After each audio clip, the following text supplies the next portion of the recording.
On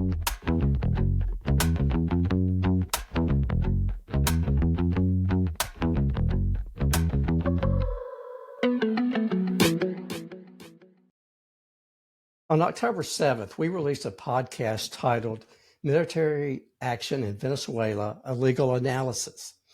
Jim Newman and I interviewed retired Rear Admiral Jamie Barnett and retired Major General Andy Turley.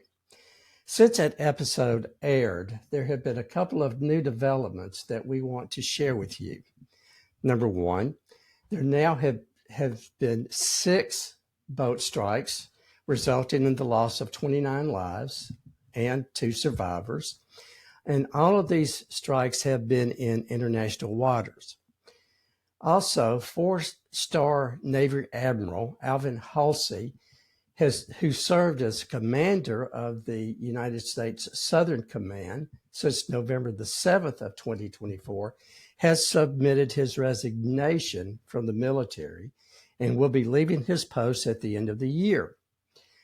On October the 18th, Scott Simon with NPR reported this title. The head of U.S. Southern Command, who oversees all military action in the Caribbean and South America, is stepping down after just 1 year in his post. His retirement was announced by Secretary of Defense Pete Hegseth this week on social media. I reached out to Rear Admiral Burnett, but he was unable for comment. I also reached out to Major General Turley, and this was his response, and I quote, Admiral Halsey, as can be expected, has given no reason for his resignation. I would not expect a senior officer to air any disagreements with the administration as a matter of honor and integrity. We can only surmise it might be related to the Venezuela operation, but that would be pure speculation. We simply have no facts, and it would not be wise to speculate. He may be resigning for other reasons unrelated to this current operation. Thanks, Andy. In today's world of miscommunication, lies, and falsehoods, Jim and I also share a passion for facts and not speculation.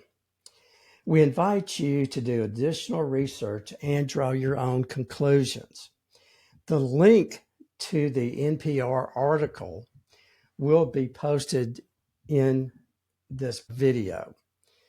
Jim and I also invite you to view the podcast, to subscribe to MS Happenings, Mississippi Happenings, the podcast, and to donate to our desire and our commitment to give you news and information that affects all of us.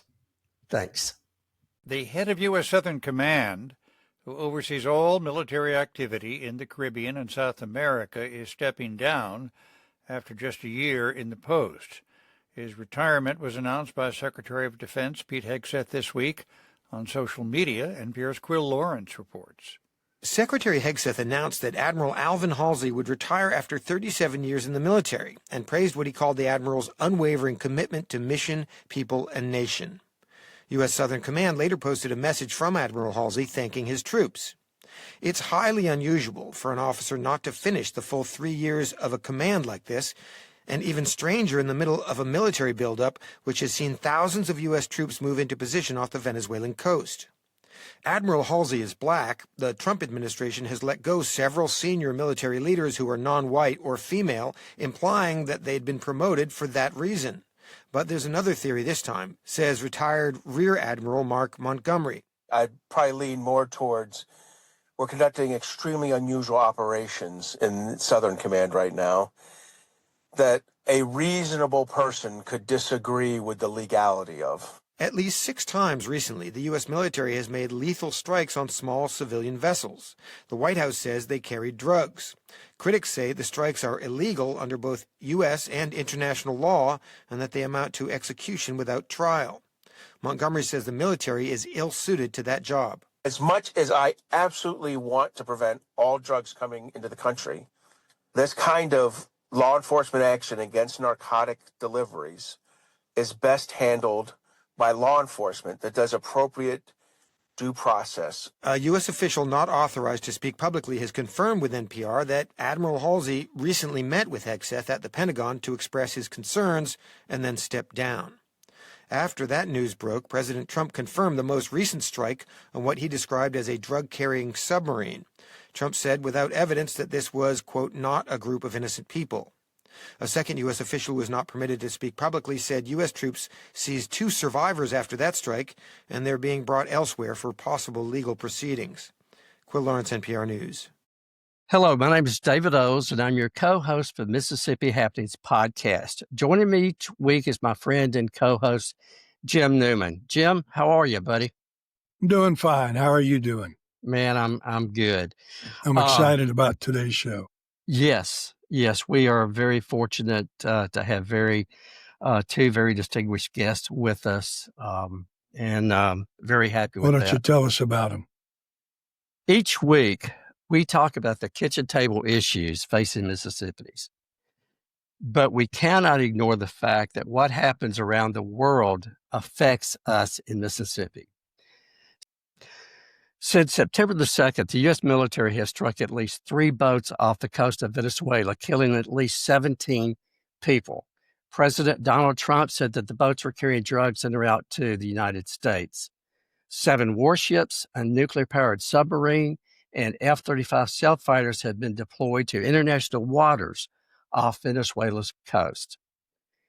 This is the biggest U.S. naval deployment in the Caribbean. Today, we have 2 very distinguished individuals with firsthand experience and knowledge of military affairs and international laws and diplomacy. I want to first welcome retired Rear Navy Admiral Jamie Barnett. Jamie is a professor at the Ole Miss Center for Intelligence and Security Studies, teaching national security and cyber security policy courses. He served 32 years in the U.S. Navy and Navy Reserve, rising to the rank of Rear Admiral and serving as Deputy Commander. Jamie also can be found on Substack's Opinionated by Facts. Jamie, we want to thank you for your service to our country, and it's great to have you with us again. David, thanks. Thank you, Jim, for having me back. Also, joining us is Major General Andy Turley. Major Turley is a retired Air Force Major General and a retired senior executive with the Department of Defense. He served more than 27 years in a wide variety of active duty and reserve judge advocate positions in the wing, major command, and at the Pentagon levels. His highest military award is the Distinguished Service Medal. He is currently counsel to the law firm of Follett in McLean, Virginia. Major, thank you so much for your service, and thank you for joining us today. Thank you, Dave. It's my honor to join you today. Fantastic. And I am going to correct you, David. That's Major General Turley. Yes. You can easily pick out the civilian in the group. My apologies, Major General. Jim, no you want worries. Jim, you want to get us started? Sure, I guess I can get us started. When I was in the Air Force, and the same is true of all the military groups, there's a chain of command. And I've been wondering if I am the captain of one of the ships that fires whatever artillery they're using to destroy these ships, where does he get the command from? It has to be, he can't, I don't think he can take that on his own. And I assume that there's a chain of command where he gets the authority to do it. Because as far as I know, I don't think it's part of the United States military to blow up ships in international waters. So if I'm the ship's commander, I certainly want to be on solid footing so that I know that that command is legitimate. So for either one of you to take it on, How does he Jim, get I'm his gonna orders? take the Navy answer since I think they're involved. Then I'm gonna let General Turley speak to the legalities of just how firm ground they were on. But first, I would say you're exactly right. That has to be authorized. And while this probably was approved somewhere in the Pentagon or White House and Pentagon, we do have a command structure around the world called the COCOMs, the combatant commands. And they answer really directly to the President of the United States through the Secretary of Defense, Secretary of War, which as it might be. And in this particular case, it's U.S. Southern Command, which has the area of assigned responsibility that basically covers Central America and South America. And the Southern Command is all of our forces. It's a joint unified command. So Army, Navy, Air Force, all of the various services, although very often it is a Navy admiral that has it. And then under that is the Navy Component Command, which is 4th Fleet. And when you were mentioning, when David was mentioning the various types of ships and submarines and things like that, these would all fall under 4th Fleet. And 4th Fleet is a little bit, and the U.S. Southern Command mission is a little bit different from other places in the world. We're not really too worried about being attacked by any of those countries, but the missions we have is to actually, work with other militaries, gain influence with those communities. We also want to do humanitarian assistance and disaster relief and counter drug operations. And those drug operations are very typical. We do them all the time. As a matter of fact, as you see on the slide right there, we work with the Coast Guard, which is, while not under the Department of Defense, works very closely with it. Often you'll have Navy ships that have a Coast Guard unit on board because the Navy will provide the platform, the sensors, the intelligence, and then the Coast Guard will come in for a non-defense or war function, but rather a law enforcement function. So let me turn it over to General Turley at this point.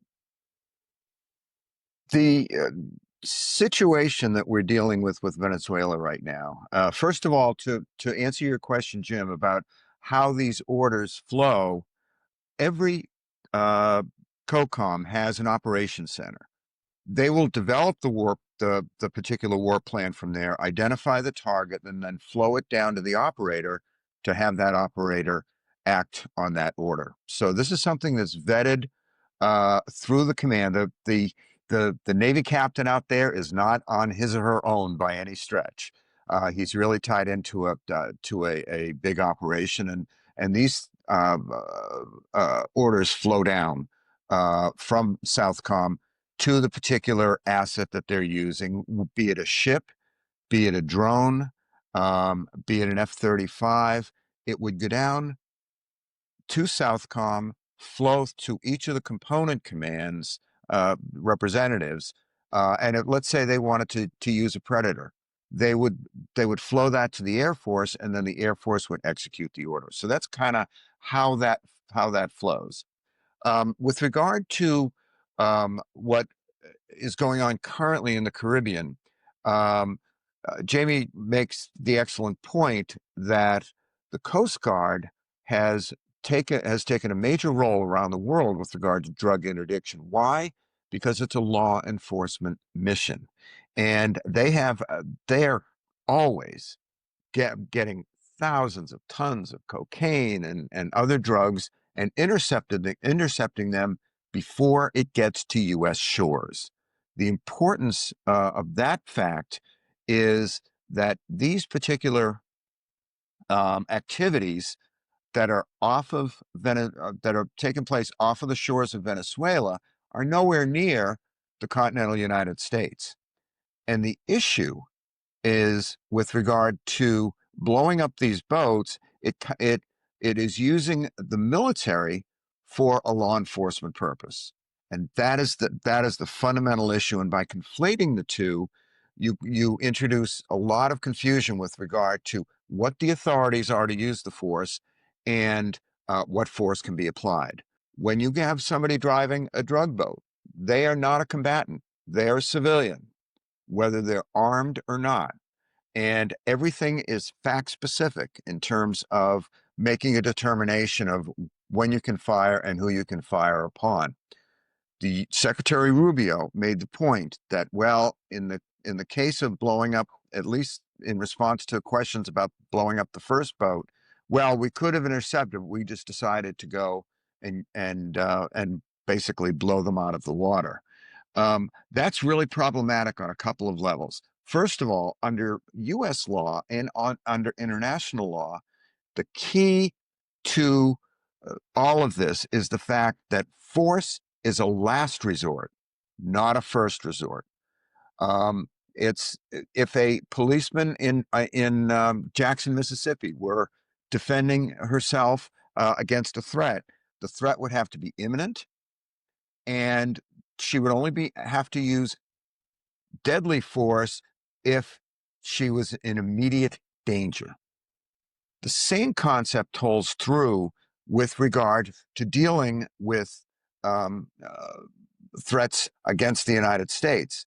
And when you talk about the international law of armed conflict, when you talk about the U.S. law of armed conflict, you're talking about the rules that exist in dealing with opposing nations and opposing armed forces.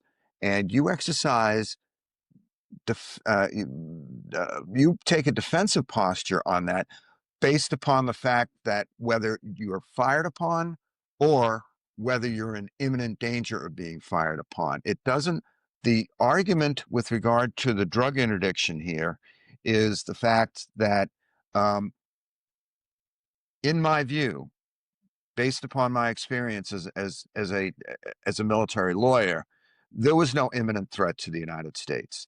The argument has been made that, well, importing drugs is an imminent threat to the United States, but when you're dealing with a small drug boat off the shore of Venezuela that wasn't even destined for the United States, as far as we can tell, to my mind, that is an improper use of military force. And as the Secretary says, what we could have done, what we usually do, is use the Coast Guard, a law enforcement agency, to go ahead and do the interdiction. There was even some discussion. I read some, is the fact that the first boat, at least, turned around when it realized it was in danger. Now, just the mere appearance or whatever the weapon system was that they were using, turn them around. That, if there's ever an argument about imminent danger, that certainly turned that around. So that's why I say that it was an improper use of military force. Even the policeman in Jackson, Mississippi, the policewoman, if a felon is fleeing, she can't shoot him in the back.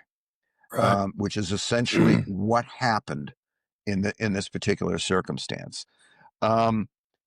I don't consider the argument has been made that, well, drugs present a real danger to the United States and to our country. I absolutely agree with that, but it's not the same as a military threat. It's not the same as an armed force threat like Al Qaeda, like ISIS, like Iraq and Afghanistan. It is a far different threat, and it is not a threat that can be met, in my view, under both domestic and international law, by use of military force. Let's put it in terms of land. What if there's a suspected drug lord that's driving, let's say 500 kilos of cocaine across Dallas? You can't shoot him with, a shoulder-mounted, shoulder-launched weapon and just blow up his car. We have to have some kind of evidence that can lead to probable cause. And so, they said we had intelligence on this, and as Major General Turley knows, anytime an intelligence brief is being delivered, they give it with a level of confidence. And the reason that they do that is that you're putting together lots of pieces of information that may not always turn out to be the case. And so they hedge it. So, an intelligence report's a whole lot more like a weather report than it is like an indictment. It is actually based on testimony, sworn testimony. So yeah, so they said there are drugs in that boat. They say these are drug people. They say it's headed toward the United States. Maybe it is, but in that first boat with 11 people, that's a whole lot of people to be delivering drugs, and it's 1,000 nautical miles from the continental United States. Why do they need that many people? They could have taken some of those people out and actually had more drugs on board. So there's a real question. Well, maybe they were actually human trafficking in some ways or something like that. So you just killed a bunch of innocent people.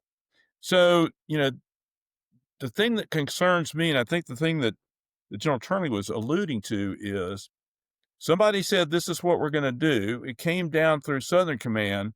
And at some point, there was a situation where he said, shoot that boat. And somebody had to issue an order. And the question always is that a lawful order?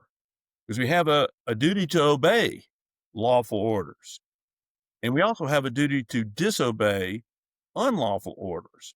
Now, I don't know that this will ever be adjudicated, because the people that would be judging this would be the people who are probably issuing the orders or issuing the operation on this. But it is a major departure from the way that the United States, and I'll have to tell you, other allies of the United States conduct business. And it's alarming to me. Nobody is for drug. Nobody is suggesting that we should allow these drugs to come out of Venezuela or to go anywhere else at all. But we have a program for that. That's what we've been doing, is interdicting these things. And it's far from going to war with Venezuela, although some of these actions may, result in some kind of reaction from Venezuela. We know that, or let me ask you this. With Donald Trump, we don't, we don't know really what is going on in his mind or why he does certain things. But what do you think could be maybe the real reason or real reasons for the attack? My sense is that it's intended to be a deterrent, which is fine, but that's not how we do business. The problem is you can have a deterrent, but when a deterrent becomes an illegal activity, that's a horse of a different color. And I consider this an illegal activity because of the misuse of military force in this context. So that's really kind of my sense of what's going on. And I, the administration, Secretary Rubio, have not really come up with any legal basis for the action other than drugs are bad for America. Drugs are dangerous to America. I do think that one of the things, and I made the observation before, that the Trump administration, if you try to analyze the totality of their policy, is, well, what would a reality TV show be if you put it into the White House? And so it's always very performative. And in this particular case, who out there is for drugs and drug runners? Well, nobody is. So you can kind of say, well, this is an enemy that we can all be against together. The problem is that there are a lot of different ways to do that, and it doesn't have to involve killing people without due process. They could have stopped that boat and actually prosecuted them, and they'd still be alive. And we would have found out, were there drugs on there? Were they all drug runners? Were they actually somebody who was captured, didn't want to be on there? So the illegality of this is the thing, as General Turley says, that is most concerning about it. And if I can add to that, the Congress authorizes the military to take actions. That under Article 1 of the Constitution, Congress has the right to declare war. Congress issued, when we went into Iraq and Afghanistan, they issued what's known as an authorization for the use of military force. And that identified use of military force against Al-Qaeda, against ISIS, and against those armed opponents that we have. There is the administration, and no military has a blank check for the use of military force.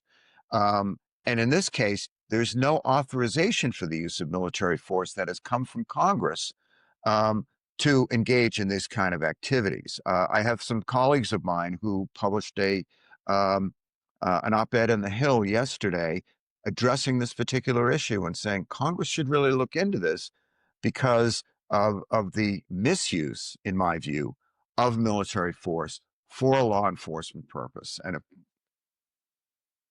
by the way, I'm not sure, they haven't identified the units that were involved in this. I would think that they would have fallen under Southern Command, maybe Fourth Fleet. There may be some air forces that were viewed. You're seeing a picture of the MQ-9 Reaper, as General Turley mentioned the Predator. You know, if it was one of these types of assets that were shooting these boats, it's probably shooting a Hellfire missile or something like that. It's a $150,000 missile to take out, you know, a pretty decrepit looking boat, when all you really had to do was, you know, pull in front of them and stop them. And so that's another aspect of it that makes me think it's more performative in nature. They actually want the drama of killing these people, and I'm sure it does send a message to Venezuela, but it is a medieval message in a lot of ways. It's not the way that nations in a situation where we believe in and support the international laws should behave. Jamie, you probably know. Do you think it's cheaper to send that Hellfire missile or send a Coast Guard ship? The Coast Guard ship's going to be out there anyway because we can't patrol it with just Hellfire missiles, right? So we have the Coast Guard cutters out there. We have the Coast Guard units that are aboard our Navy destroyers. Desron 40 is, you know, deploys ships to this area for this very purpose. We're going to have them out there anyway, and they're going to be more effective. It's like asking for the Coast Guard picking up, you know, 75,000 pounds of cocaine.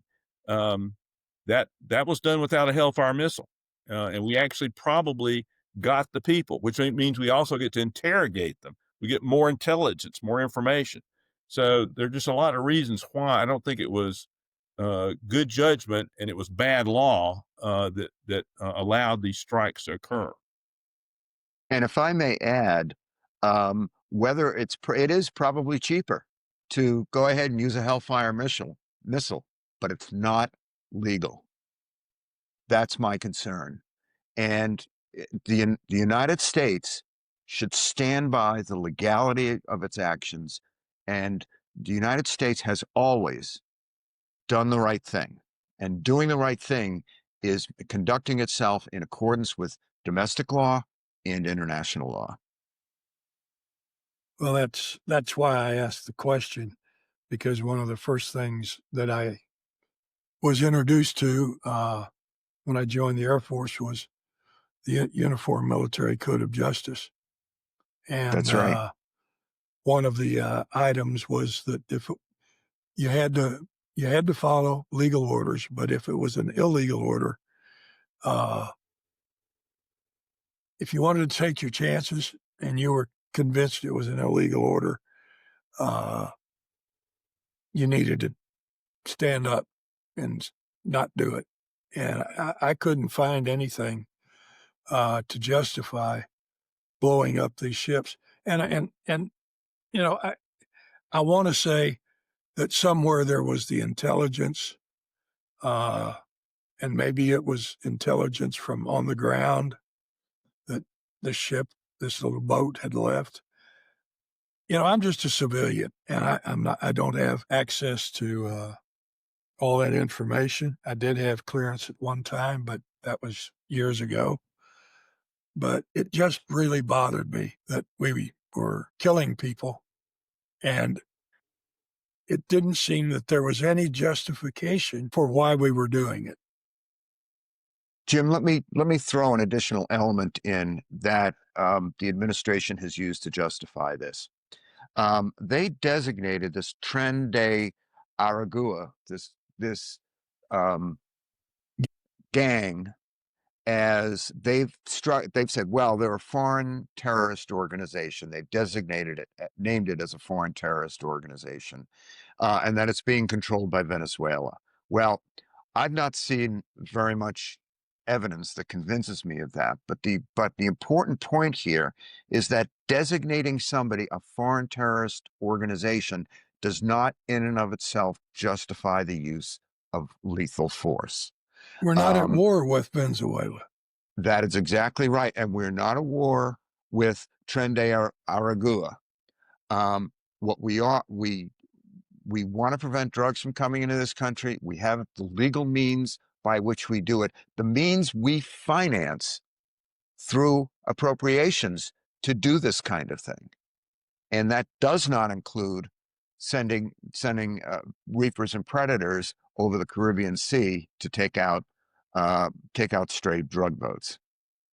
Yeah, wasn't there a time, I don't know, 20 years back when we went into Colombia with some boots on the ground to help Colombia get rid of their cartel? That's right. We had troops on the ground there in a joint task force. That was a supporting task force.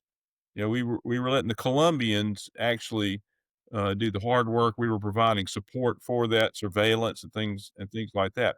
And that was a situation, and Andy may remember, can add some color to this as well. It was pretty successful because Colombia was a hard nut to crack for a long time. And, through encouragement to the nation and to working with their forces, the good forces, we had some good results in stemming that flow of drugs to the United States. Do either one of you think or feel like that maybe this is Donald Trump's attempt to force out President Maduro? Well, if it is not working because if anything, he is strengthening his hold on that and making Maduro look like he's under attack by this bully, United States. Probably he's helping him gain support in Venezuela as opposed to loosening or forcing him out. And not to tell you, so Venezuela has one of the most significant oil reserves in the world. It's incredible, and yet some of the poorest people. So Maduro and his government are thieves and kleptomaniacs. They are not worthy to be in power, and they're a real problem in the Western Hemisphere, and really in some ways the world. But the shooting an open boat in open water really does not do it. And even if you're claiming that it's a warning, you're warning him by killing people, and you're not really sure. There's no due process, no probable cause. If they have intelligence on it, if I were them and they'd done this, I would be bringing that intelligence out and proving to the public that these people were actually who they say they were. The problem is that all the evidence is destroyed now. So, I don't know that can ever happen. Kind of like picking up. I'm sorry. Go ahead. No, go ahead, General. Picking up on an important theme that Jamie has hit upon, the whole purpose of international law and international law of war and law of armed conflict is to ensure that we can return to a state of peace as quickly as possible. First of all, there is no ongoing active war going on with regard to Venezuela, and I don't know that we're looking to start one or not. That's way above my pay grade. but the important thing is, General, there's not much above your pay grade.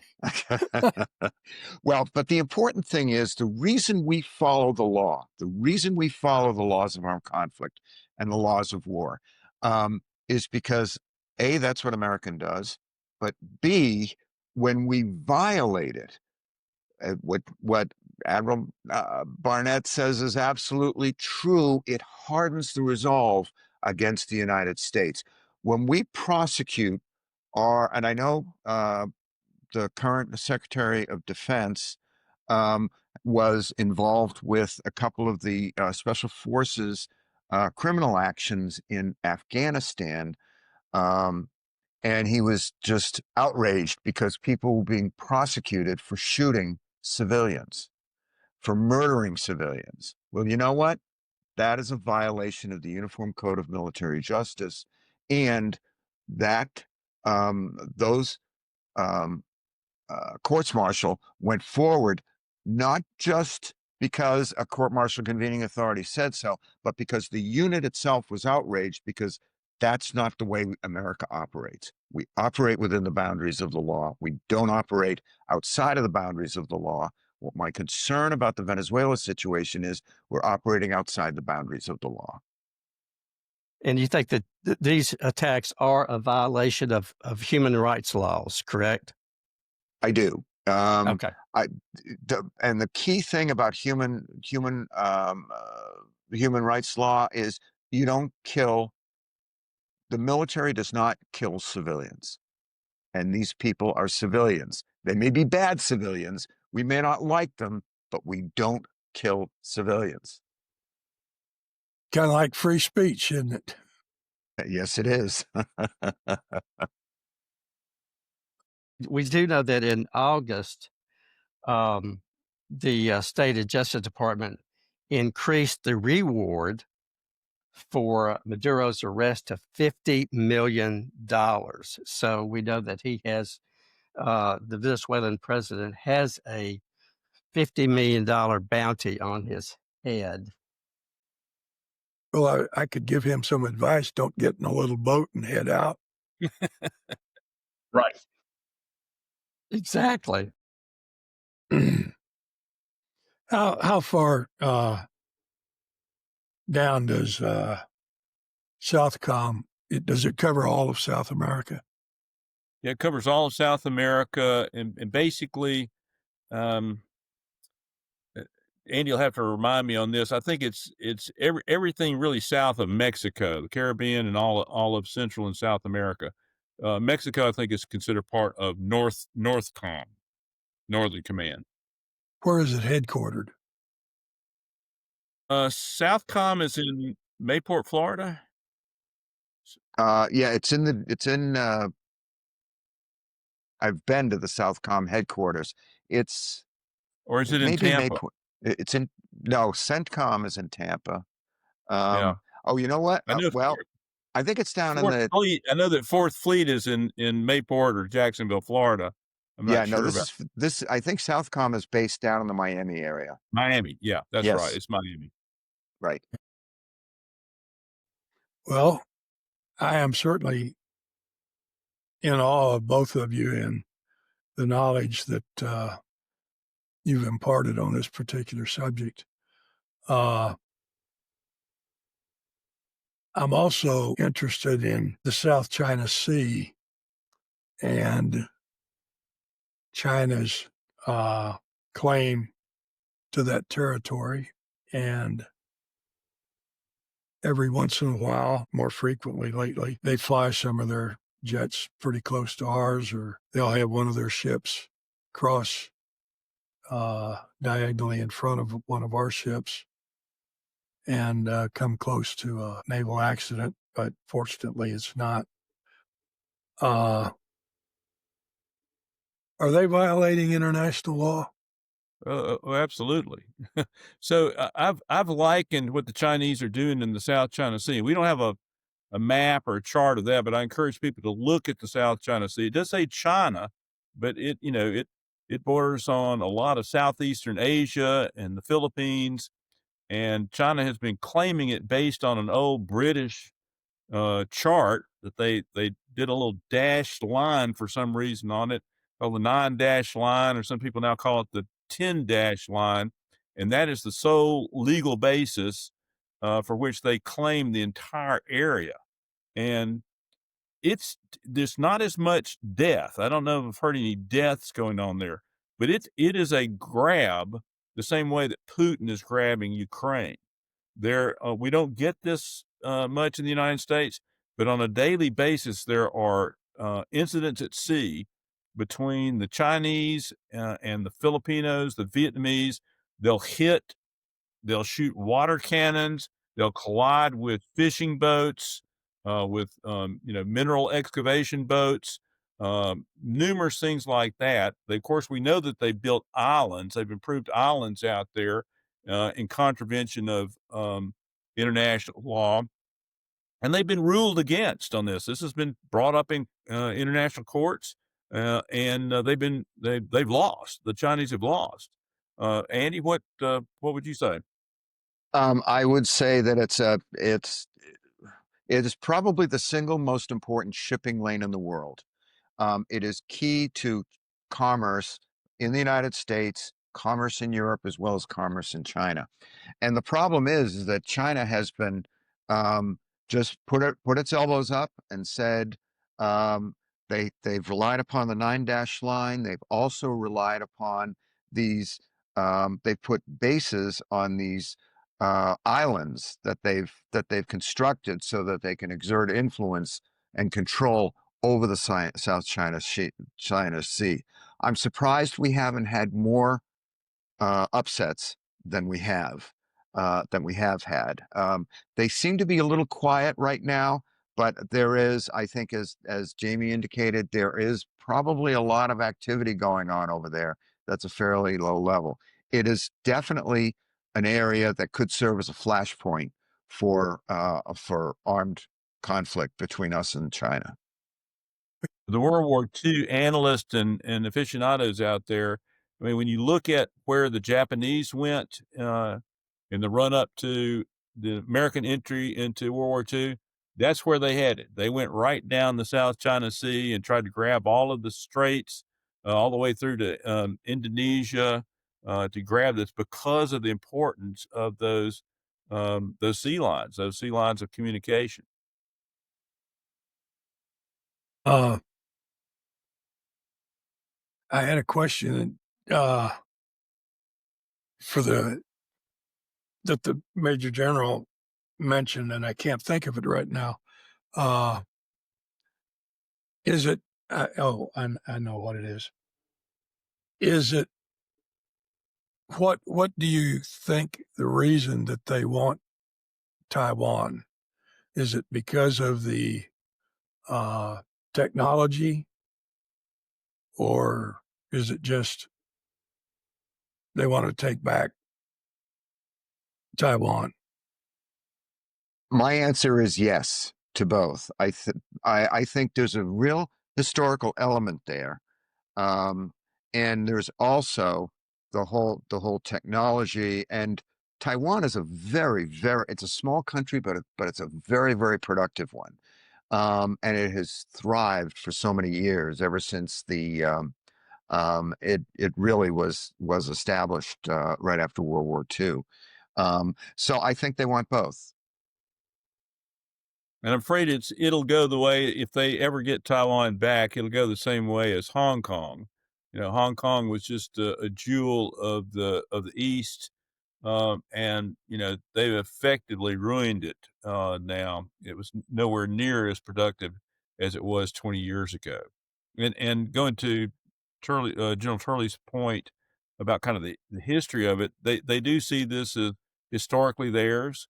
And I think that's very akin to another dictator, Putin, wanting to get Ukraine back. Really the heart of Russian culture actually started in the area around Kyiv. And so, he feels like he wants that back as part of the ancestral Russian Empire. And this, interestingly, is why what happens in Ukraine and the United States posture with regard to Ukraine is so important and has so many ramifications for what goes on in the South China Sea with respect to Taiwan. It all ties together. And Jamie, since you brought up President Putin. What do you think how do you think he fits into this equation with Venezuela? Well, so there's an interesting book that has been written by one of the great authors that I think are out there, named Anne Applebaum, and it's called Autocracy Inc. Yes. And, she talks in the book about how we have this kind of cartoon image in our minds about what a dictator is. He's got a uniform and he struts around like El Duce and stuff like that. He said, that's not the way it is anymore. These are corporate giants who are all working together.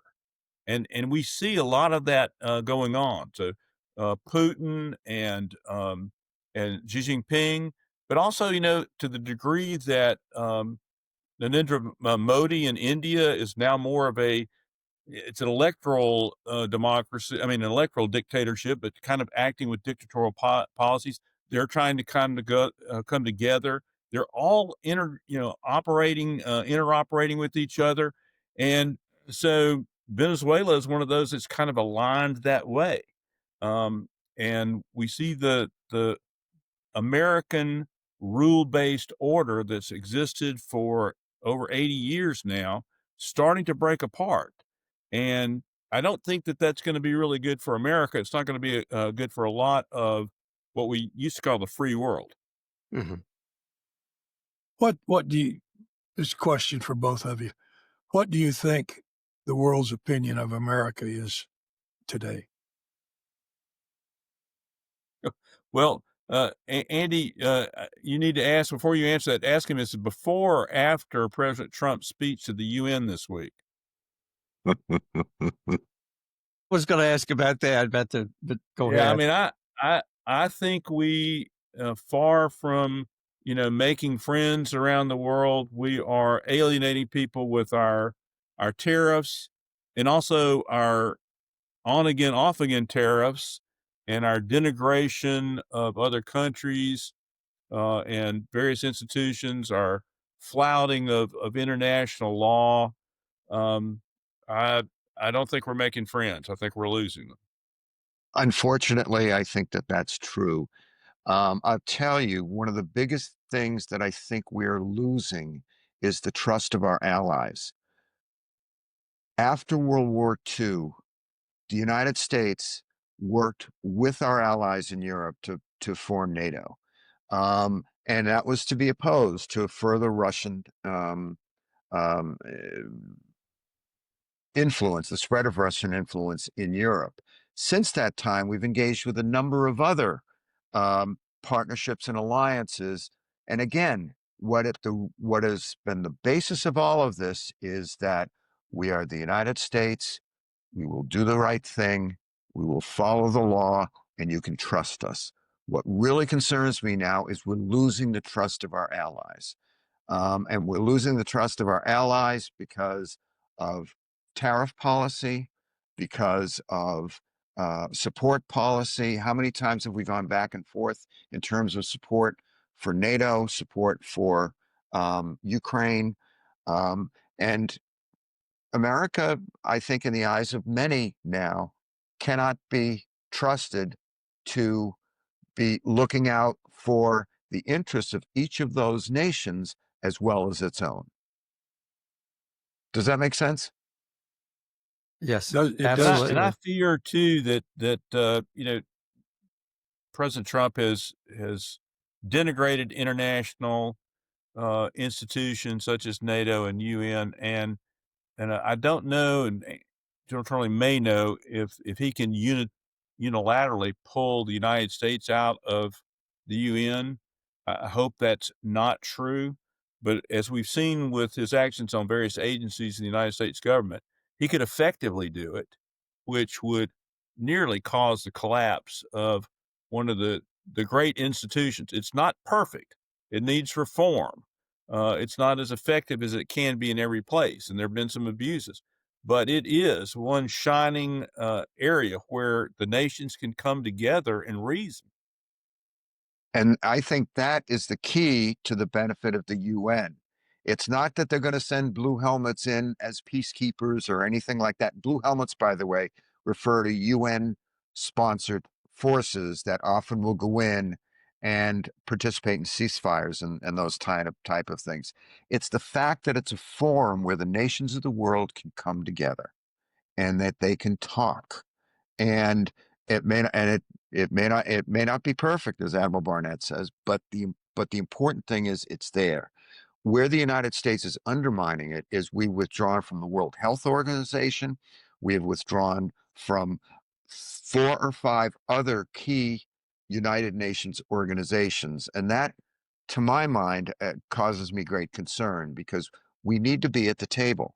It's important. And it's not important for us to be at the table because we're good guys. It's important for us to be at the table for the protection of United States interests here and around the world.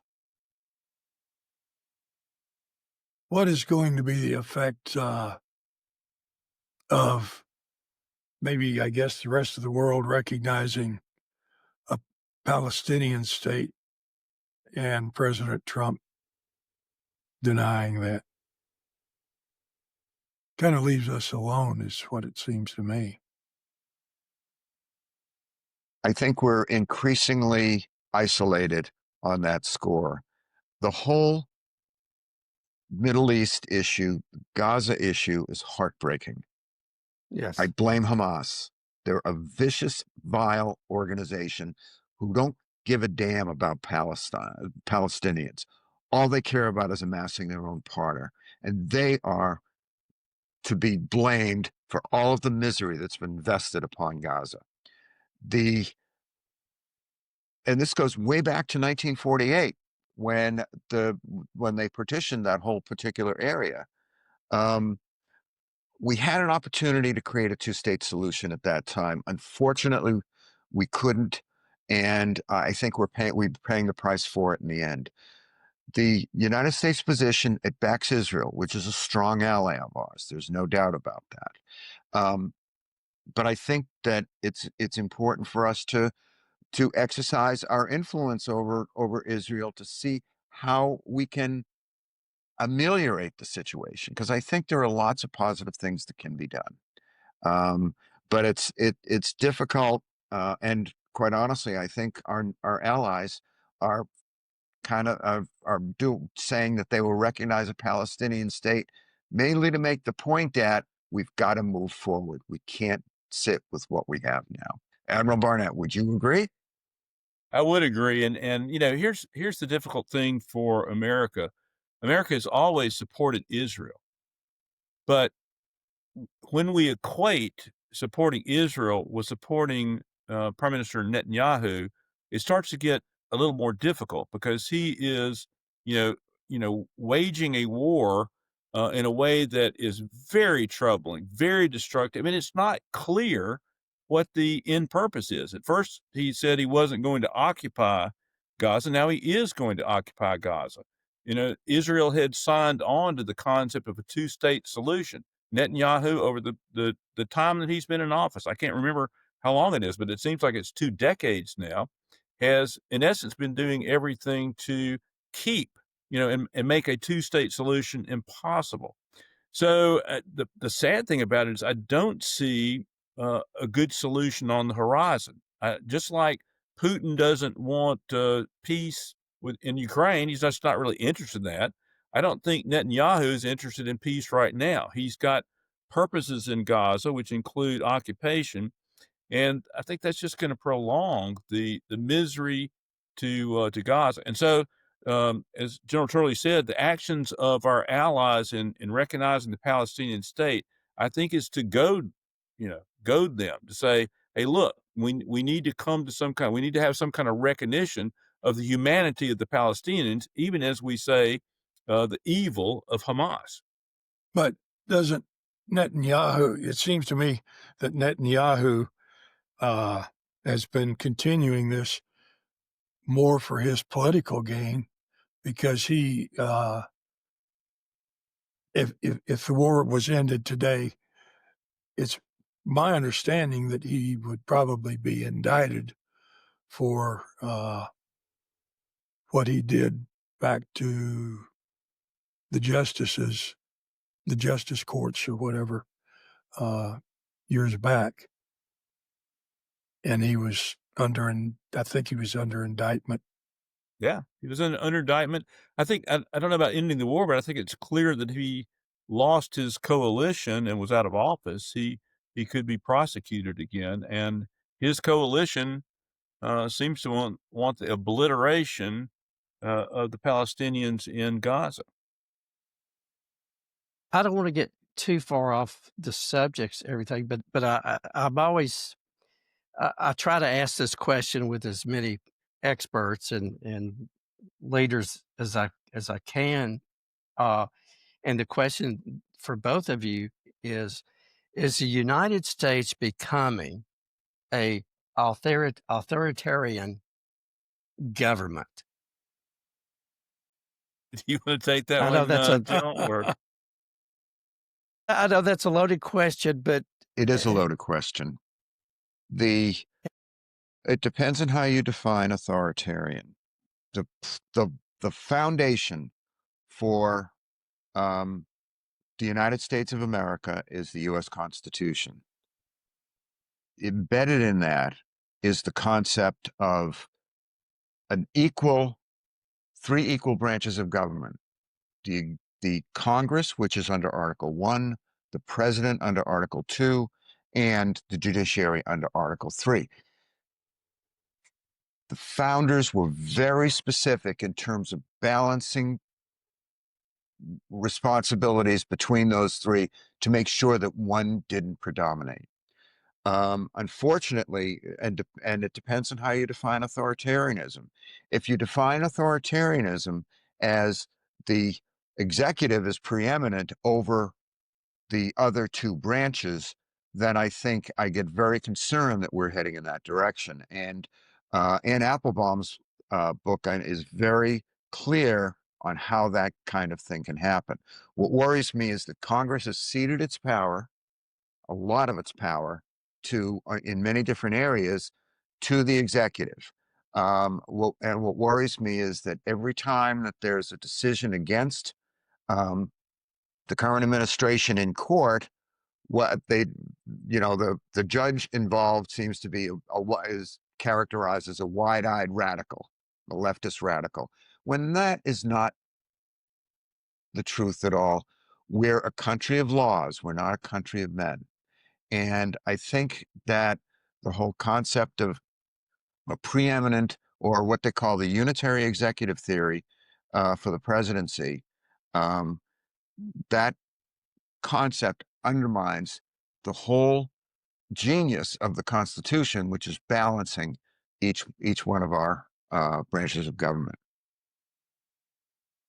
and I would agree entirely. And if you look at some of the books, like Tim Snyder's On Tyranny and Anne Applebaum's works, Twilight of Democracies and Autocracy, Inc., you can almost like have a bingo card of what's happening. So suppression of democratic institutions such as the courts, suppression of the free press, prosecution of journalists, using the courts against your enemies, disobeying various laws and mores. So the concept that I remember all the other previous administrations, there was this, since Nixon at least, but there was this limitation on the communications between the White House and the Attorney General, the White House and the Department of Justice. That's broken down. And as a matter of fact, I mean,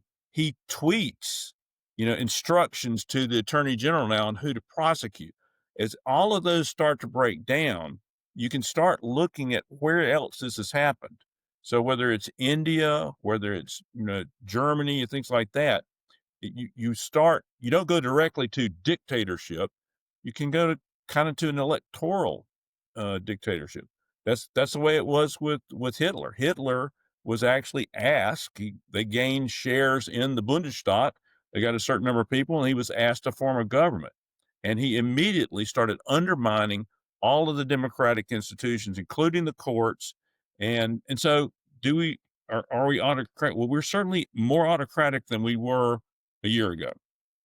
That kind of brought us all the way back around to why I had my question about the legality of blowing up these Venezuelan boats.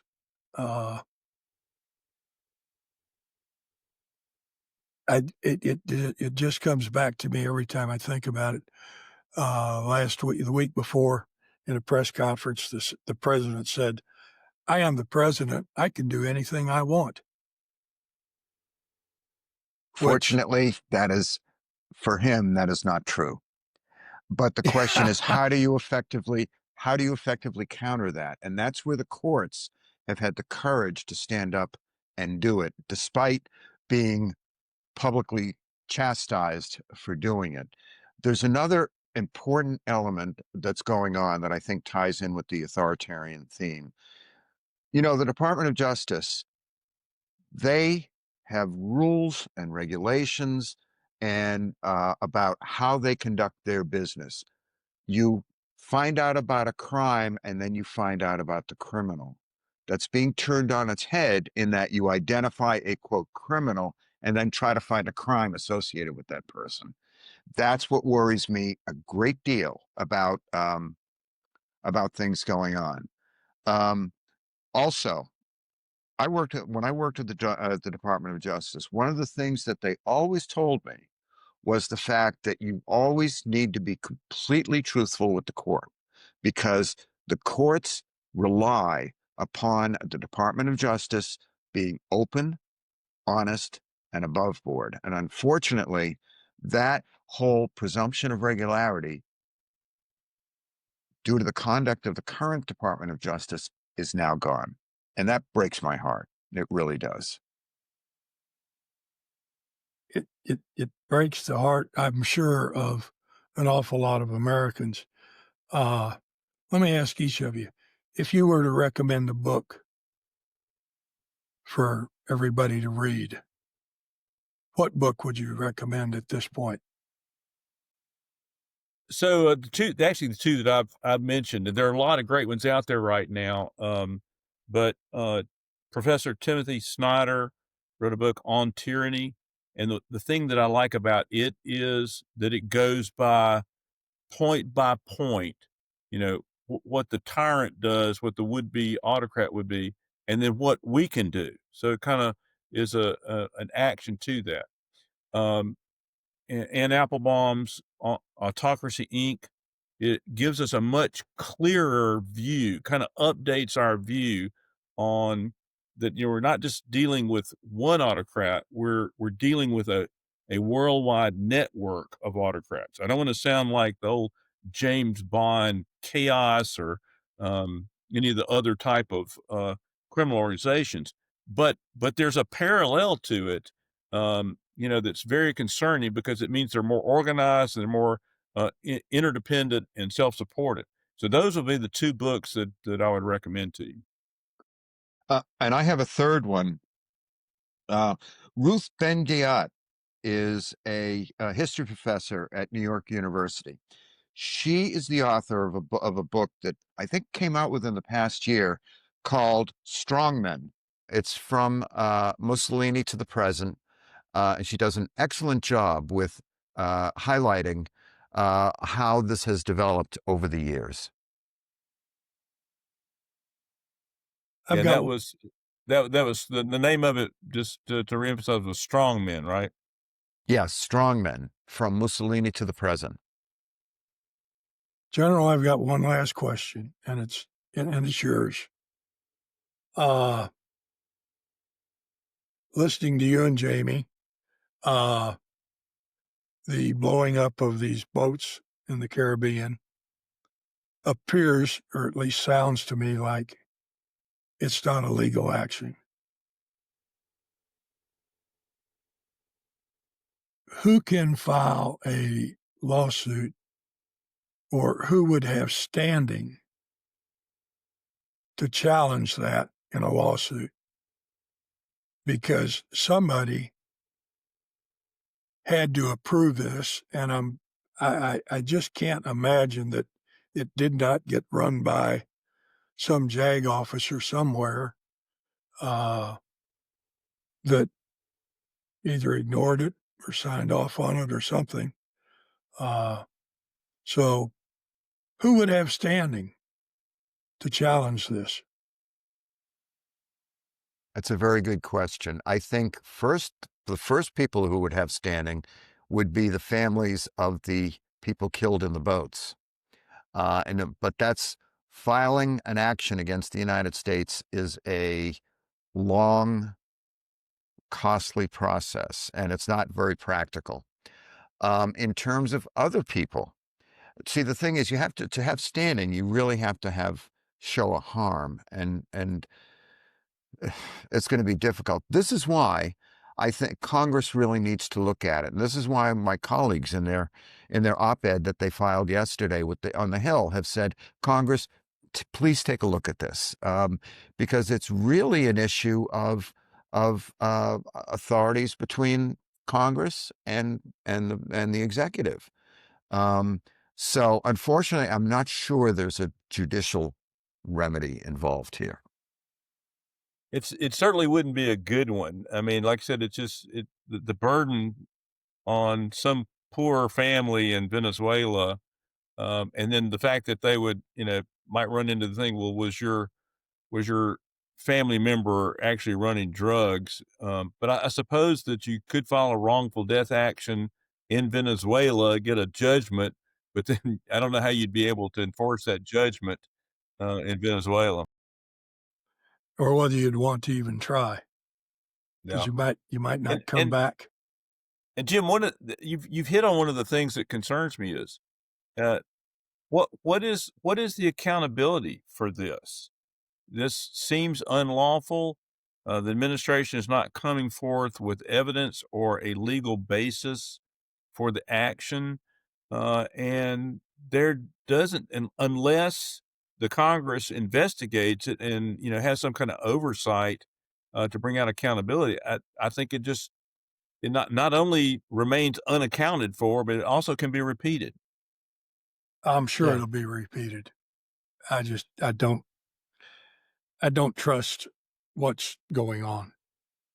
This is Well, why it's guys, important for Congress to step in and examine this, because that's the That may be a good counterbalance. that may be a good place for us to end on that too. That's what really needs to happen next. Yeah. absolutely. Thank you. Major General Turley, thank you so much. Jamie Barnett, thank you so much again. It's good to see you. But this has been great, and we do want to maybe in a few months maybe follow up again with you guys. Jim, what do you got to close us out with? The only thing I've got to close us out with is to those who are viewing this and have enjoyed it. I hope that you've learned something. That's the purpose of what we're doing, is to try to educate people. And when we're doing this, it costs money. So if you've got a few extra bucks in your pocket, David can tell you where you can send them. And David and I would be very appreciative, because at this point, it's kind of David and I and a couple of other people that are sponsoring this. So, David, do your shtick and tell them where to send the money. Absolutely. We do appreciate you listening. We appreciate you watching. We do ask that you subscribe, and yes, to subscribe, it is free. Now you can donate to the podcast at our website, which is mshappenings at mshappenings.org.